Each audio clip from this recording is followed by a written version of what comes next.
ఈరోజు CPM party జిల్లా కార్యాలయం శ్రామిక భవన్ కార్ల్ మార్క్స్ కాలనీకి జిల్లాలో ఉండే అటువంటి ఆర్ఎంపీ సోదరులందరూ వచ్చిండ్రు. వాళ్ళ సమస్యలన్నీ వినటం అనేది జరిగింది. వారు కమ్యూనిస్టు పార్టీ ఆఫీస్కు రావటం అనేది ఈ జిల్లాలో ఉండే అటువంటి ఆర్ఎంపీలందరినీ భారత communist party, Marxist, CPM party అభినందనలు తెలియజేస్తూ ఉంది. వారి న్యాయమైనటువంటి డిమాండ్లు ఈ ప్రభుత్వాలు పరిష్కరించాలని చెప్పి విజ్ఞప్తి చేస్తూ ఉన్నాం. అనేక సంవత్సరాలుగా ప్రభుత్వాలు మారుతూ ఉన్నాయి, రాజకీయ పార్టీలు మారుతూ ఉన్నారు, ముఖ్యమంత్రులు మారుతూ ఉన్నారు, ఎమ్మెల్యేలు మారుతూ ఉన్నారు, ఎంపీలు మారుతూ ఉన్నారు. కానీ ఈ దేశంలో ఉండే అటువంటి, ఈ జిల్లాలో ఉండే అటువంటి ఆర్ఎంపీల జీవన విధానం మారటం లేదు, వాళ్ళ ఆర్థిక పరిస్థితి మారటం లేదు, వాళ్ళ విషయాల్ని పట్టించుకున్నటువంటి పాపన పోలేదు. గతంలో ఉన్నటువంటి ప్రభుత్వం ఆర్ఎంపీల డిమాండ్లు పరిష్కరిస్తామని చెప్పి హామీ ఇచ్చింది. ఇప్పుడు అధికారంలోకి వచ్చినటువంటి ప్రభుత్వం ఆర్ఎంపీల సమస్యల్ని పరిష్కరిస్తామని హామీ ఇచ్చింది. ఈ ప్రభుత్వం అధికారంలోకి వచ్చి 100 రోజులే దాటింది. ఈ ప్రభుత్వం సానుకూలంగా పరిష్కరిస్తుందని చెప్పి మేము భావిస్తూ ఉన్నాం.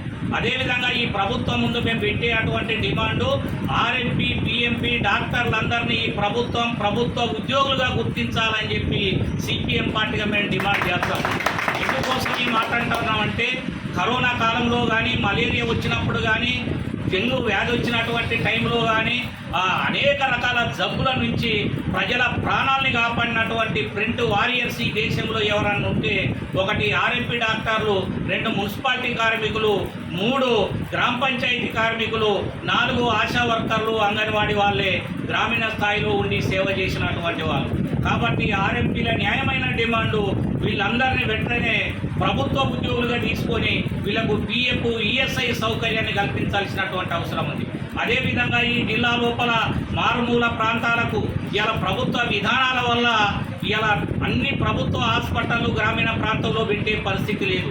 అక్కడే వీళ్ళు ఉంటా ఉన్నారు కాబట్టి వీళ్ళు వైద్యం చేసుకోవడానికి ప్రభుత్వం వీళ్ళను గుర్తించి వీళ్ళకి అర్జెంటుగా సర్టిఫికెట్ ఇవ్వాల్సినటువంటి అవసరం ఉంది అని చెప్పి మేము భావిస్తూ ఉన్నాం. ఎందుకోసం ఈ మాట అంటూ ఉన్నాం అంటే అటవీ ప్రాంతంలో ఉండే అటువంటి ఆర్ఎంపీ డాక్టర్లకు అనేక రకాల ఇబ్బందులు ఎదురవుతూ ఉన్నాయి. పోలీసు పరంగా ఇబ్బందులు ఎదురవుతూ ఉన్నాయి, అన్నల పరంగా ఇబ్బందులు ఎదురవుతూ ఉన్నాయి. అనేక మందికి సేవ చేసే అటువంటి వర్గం ఎవరన్నా ఉంటే వాళ్ళు ఆర్ఎంపీ డాక్టర్లు తప్ప ఇంకొకటి లేదు. మరి డాక్టర్ వృత్తి అనేది ప్రజల ప్రాణాల్ని కాపాడే అటువంటి వృత్తి. ఆయన పోలీసా అని చూడరు, ఆయన నక్సలైట్ అని చూడరు, ఆయన ఏ పార్టీ అని చూడరు. వీళ్ళకు ఏ పార్టీలతో సంబంధం లేదు. ఆపదలో ఉన్న వాళ్లకు, కష్టాలలో ఉన్న వాళ్లకు, రోగాన బారిన పడ్డటువంటి వాళ్ళను వైద్య సేవ ద్వారా వాళ్ళకు వైద్యం అందించి బతికించడమే వాళ్ళ వృత్తి తప్ప ఇంకోటి కాదు.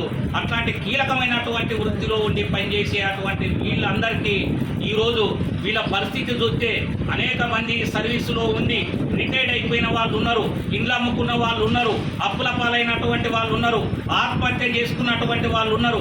ఈ వృత్తిని వదిలేసి అనేక రకాలుగా అడ్డా మీద కూలీగా పనిచేసే అటువంటి ఆర్ఎంపీ డాక్టర్లు కూడా ఉన్నారు. కాబట్టి వీళ్ళ కుటుంబాలని ఆదుకోవాలి. ఈ కుటుంబం ఈ ఆర్ఎంపీ డాక్టర్ల దాంట్లో ఎవరన్నా చనిపోతే ప్రభుత్వం ఇన్సూరెన్స్ కింద 25 లక్షల రూపాయల ఎక్స్గ్రేషియా వీళ్ళకి ఇవ్వాల్సినటువంటి అవసరం ఉంది. వీళ్ళందరికీ కూడా ప్రజల ఆరోగ్యాన్ని కాపాడే అటువంటి ఈ ఆర్ఎంపీ డాక్టర్లకు ప్రభుత్వమే హెల్త్ కార్డు ఇవ్వాల్సినటువంటి అవసరం ఉంది అని చెప్పి మేము తెలియజేస్తా ఉన్నాం. ఈ డిమాండ్ల సాధన కోసం రేపు ఆర్ఎంపీ డాక్టర్లకు తోడుగా CPM party, DYFI, CITU, CPM అనుబంధ సంఘాలన్నీ ఈ జిల్లా లోపల ఆర్ఎంపీ డాక్టర్లందరికీ అండదండాలు ఉంటాం. ప్రభుత్వం స్పందించాలి, ప్రభుత్వ యంత్రాంగం స్పందించాలి.